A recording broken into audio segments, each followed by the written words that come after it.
Good evening to all. आज हम आपके लिए एक नई वीडियो लाए हैं जो हमारी सीरीज चल रही है टॉप 100 इम्पॉर्टेंट क्वेश्चंस। पहली वीडियो में हमने डिस्कस किए थे 20 क्वेश्चंस। आज जो हम आपके लिए वीडियो लाए हैं इसमें और 20 क्वेश्चंस है जो इम्पोर्टेंट है आपके आने वाले बैंक एग्जाम्स के लिए। इस वीडियो में भी हम और 20 क्वेश्चंस को डिस्कस करेंगे। चलो सीधे चलते हैं question number 20। Loans to individual for educational purposes, including vocational courses, up to irrespective of the sanctioned amount, will be considered as eligible for priority sector. ये क्वेश्चन हमसे पूछ रहा है कि जो भी एजुकेशन पर्पस के लिए लोन दिया जाएगा इंक्लूडिंग वोकेशनल कोर्सेज में किस अमाउंट तक उसको प्रायोरिटी सेक्टर में कंसिडर किया जाएगा। तो इसका जो आंसर है वो 20 लाख रुपए है। फॉर एग्जांपल अगर एक इंडिविजुअल ने 35 लाख का एक एजुकेशन लोन लिया है तो उस लोन में जो 20 लाख का पोर्शन होगा वो बैंक के प्रायोरिटी सेक्टर लैंडिंग के पार्ट में कंसिडर किया जाएगा। ऐसी question number 22, amount of bank loans to housing finance companies for their finance for online lending for the purpose of purchase, construction, reconstruction of individual dwelling units will be considered under priority sector। जो housing finance companies है जो ऑनलाइनिंग करते हैं या dwelling units को जो loan दिया जाएगा किस अमाउंट तक उसको प्रायोरिटी सेक्टर में कंसिडर किया जाएगा। तो इसका जो आंसर है वो है 10 लाख रुपीस तक कंसिडर किया जाएगा प्रायोरिटी सेक्टर के अंडर। जो हमारा क्वेश्चन नंबर 23 है वो भी प्रायोरिटी सेक्टर लैंडिंग के ही रिलेटेड है। इसमें पूछ रहा है कि बैंक्स अगर लोन देंगी एक बार को, लेकिन अगर पर्पस होगा सोलर बेस्ड पावर जनरेशन या बायोमास बेस्ड पावर जनरेशन या विंड मिल होगा या non conventional energy based public utilities जैसे कि स्ट्रीट लाइटनिंग का हो गया या रिमोट विलेज को इलेक्ट्रीफाई करने का होगा, तो कितने अमाउंट तक उसको प्रायोरिटी सेक्टर लैंडिंग में कंसिडर किया जाएगा। तो इसका जो आंसर है वो है 30 करोड़ रुपीस। जो हमारा क्वेश्चन नंबर 24 है वो है no margin and no collateral required for agriculture loans up to. तो इसका जो आंसर होगा वो 1,60,000 है, यानी कि 1,60,000 तक अगर कोई भी एग्रीकल्चर लोन होता है तो उसमें कोई भी मार्जिन कस्टमर को जमा करने की कोई भी जरूरत नहीं है और कोई कोलैटरल देने की कोई भी आवश्यकता नहीं है। क्वेश्चन नंबर 25 पूछ रहा है जो maximum education loan amount eligible for coverage under credit guarantee scheme for education loan is. तो इसका आंसर होगा 7.5 लाख रुपए तक जो एजुकेशन लोन होगा वो क्रेडिट गारंटी के अंडर कवर हो जाता है। क्वेश्चन नंबर 26 एजुकेशन लोन के ही रिलेटेड है। इसमें पूछ रहा है moratorium period interest subvention under education loan available to students of economically weaker section having annual family income limit of rupees.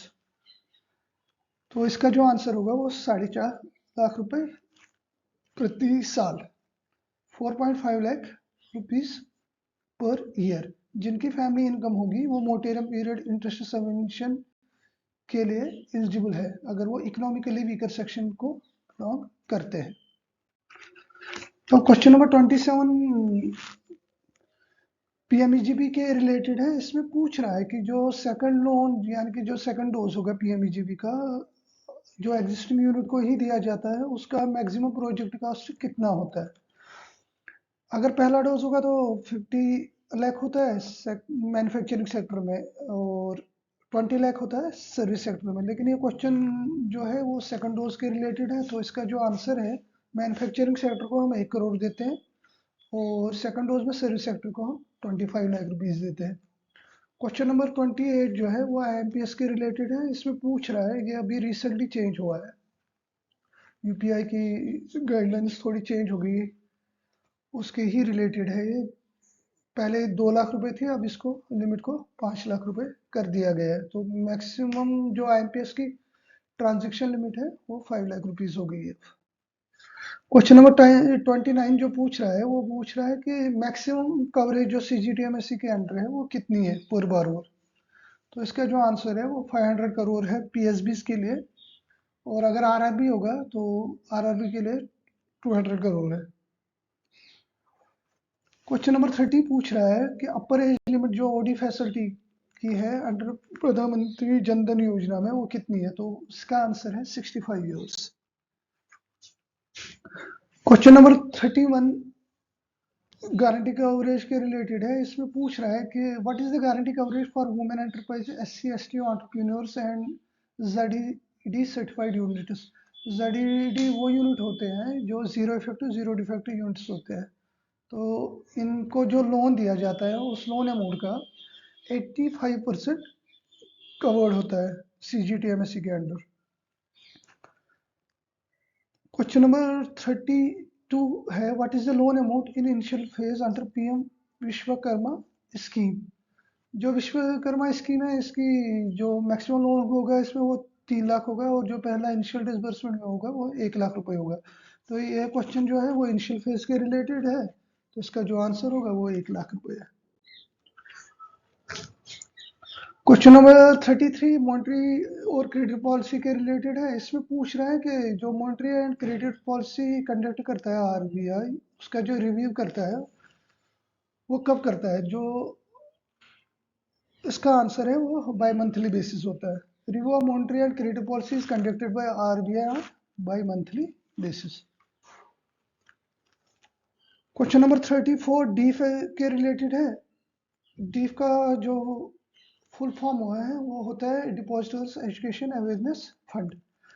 अगर 10 साल तक इनऑपरेटिव खाता रहता है तो बैंक को पैसा जो ट्रांसफर करना होता है वो गवर्नमेंट ऑफ इंडिया के DF अकाउंट में करना होता है। ये क्वेश्चन उसी के रिलेटेड है जो पूछ रहा है कि अगर कितने साल इनऑपरेटिव रहना चाहिए DF अकाउंट में पैसा जाने से पहले। अगर 10 साल रहेगा तभी वो DF में ट्रांसफर होता है।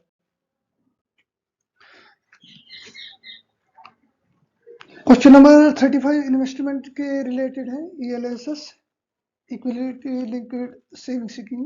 इसमें पूछ रहा है what is the lock in period for ELSS investments. तो इसका जो लॉक इन पीरियड है वो 3 साल है। टैक्स सेविंग FD का 5 साल होता है, ELSS इन्वेस्टमेंट का 3 ईयर्स है। और मैक्सिमम जितनी भी इंश्योरेंस स्कीम्स हैं अगर वो टैक्स बेनिफिट के अंडर होंगी वो भी 5 साल के लिए होती है। क्वेश्चन नंबर 36 पूछ रहा है bank loans up to dash to micro and small enterprises are eligible for classification under priority sector. कितने अमाउंट तक जो लोन है अगर वो माइक्रो और स्मॉल एंटरप्राइज को दिया जाएगा उसको कंसिडर किया जाएगा प्रायोरिटी सेक्टर में। अगर लोन 5 करोड़ तक होगा और यूनिट हमारा माइक्रो और स्मॉल होगा तो उसको प्रायोरिटी सेक्टर के अंडर कंसिडर किया जाएगा। जो हमारा क्वेश्चन नंबर 37 है यह भी प्रायोरिटी सेक्टर के ही रिलेटेड है, लेकिन इसमें जो पूछ रहा है ये पूछ रहा है मीडियम एंटरप्राइजेस के रिलेटेड। माइक्रो और स्मॉल का था 5 करोड़ और अगर बैंक्स लोन दे रही है मीडियम एंटरप्राइजेस को तो प्रायोरिटी सेक्टर के लिए वो 10 करोड़ रुपए प्रायोरिटी सेक्टर में कंसिडर किए जाएंगे। क्वेश्चन नंबर 38 पूछ रहा है which regulators credit agencies in India. तो इसका जो आंसर है वो है सेबी। क्वेश्चन नंबर 39 है हमारा what should be the minimum credit net worth of a company to get registered as infrastructure finance company. तो इसका जो आंसर है 300 करोड़ है और इसकी जो रेटिंग होनी चाहिए वो A+ होनी चाहिए। क्वेश्चन नंबर 40 जो पूछ रहा है वो which section of PSS act 2007 define as a payment system. तो इसका जो आंसर है वो है सेक्शन 21 ऑफ PSS एक्ट। अगर आपको ये वीडियो पसंद आई होगी तो प्लीज़ सब्सक्राइब कीजिए, लाइक कीजिए और फॉलो कीजिए दिल से बैंक कोर्स को। Thank you.